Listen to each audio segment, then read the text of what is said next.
মানুষ মাত্রই ভুল হতেই পারে, সেটা বাংলাদেশ জাতীয়তাবাদী দল হোক, এনসিপি হোক, জামাত হোক। তো ভুল কোনো মানবজাতি মানেই ভুল হবে, এবং এই কারণেই কিন্তু দুটো জিনিসই রাখা হয়। একটা হচ্ছে পেনাল কোড, শাস্তি, আর একটা হচ্ছে আপনার সুনাগরিক হিসেবে চলা। তো প্রলোভন বলবো না, অবশ্যই আমাদের এই বৃহত্তর মিরপুরেও কিছু বিচ্ছিন্ন ঘটনা ঘটেছে, যার ফলশ্রুতিতে দল থেকে তাৎক্ষণিকভাবে বেশ কিছু নেতাকর্মীকে বহিষ্কার করা হয়েছে শৃঙ্খলা পরিপন্থী কাজ করার জন্য।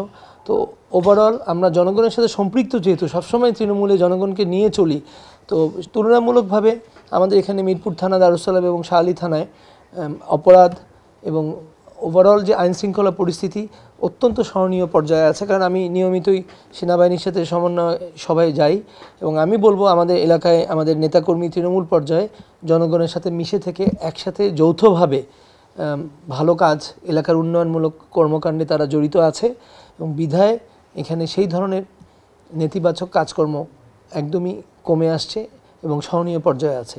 তো আগামীতে এই মিরপুর আরও বাসযোগ্য আদর্শ স্থান হিসাবে ঢাকার বুকে খুব অচিরে স্থান নিয়ে নেবে বলে আমি আশা করি।